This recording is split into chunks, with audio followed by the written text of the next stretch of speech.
And by the way, our relationship with India, and again with China and with Japan and with so many countries is better than it's ever been, literally better than it's ever been. Tesla's now worth more than GM and Ford. Do you have comments on Elon Musk? Well, you have to give him credit. I spoke to him very recently, and he's also doing the rockets. He likes rockets, and he does good at rockets, too, by the way. I never saw where the engines come down with no wings, no anything, and they're landing. I said, I've never seen that before. And I was worried about him because he's one of our great geniuses, and we have to protect our genius. You know, we have to protect Thomas Edison, and we have to protect all of these people that came up with originally the light bulb and the wheel and all of these things. And he's one of our very smart people, and we want to cherish those people. That's very important. But he's done a very good job. Shocking how well, you know, how it's come so fast. I mean, you go back a year, and they were talking about the end of the company, and now all of a sudden they're talking about these great things. He's going to be building a very big plant in the United States. He has to, because we help him, so he has to help us.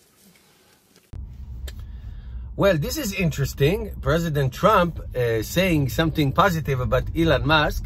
It's good to hear. You know, the knee-jerk reaction will be, oh, yeah, you know, he said that, you know, windmills give you cancer, and makes fun of EVs. And it's true. It's not, I'm not giving him a pass. And interesting, Joe, the interviewer, also ridiculed, made fun of Catherine Woods not too long ago about the Tesla stock, and it's going to. And you know what? Here's my take on what Trump said and what Joe said in the past and all that. It's always good to have a converter. Okay, if you convert somebody, those people become the biggest fans. Here's one example: Jim Cramer. Jim Cramer used to make fun of Tesla, absolutely fun of Tesla. Because, you know, Tesla is stupid, Tesla is this, and now what? He's the biggest fan, and he's the biggest supporter. And Joe, the sheer fact that he said, oh, you know, Tesla is now, market cap is twice as GM and Ford, and Trump says that he's like the Thomas Edison of our century. Take that as a positive. Don't take this as a negative.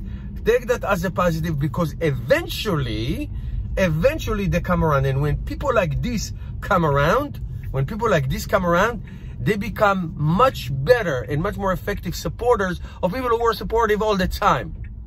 Okay, so I take this as a great sign of progress, because money and success always win. Always win. So now that Tesla stock is skyrocketing, production, deliveries and all that. Now, one thing I would say, I don't know if he didn't know that, and I don't know if he just made it up.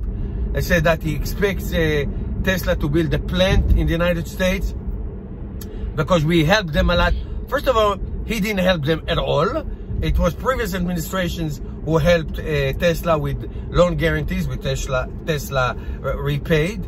And Tesla, FYI, Mr. President, Tesla has 3 plants in America. One in Fremont, making cars. One in Nevada, the biggest battery factory in the world, producing more batteries than anybody in the world combined. And one in upstate New York, producing solar. Okay, should they build more? Of course, I want them to build many more. I like things to be produced in America. It's good for American jobs. It's good for everybody. Thank you, guys. Give me your comments. What do you think about Mr. President and Joe? Don't forget Joe. See you tomorrow.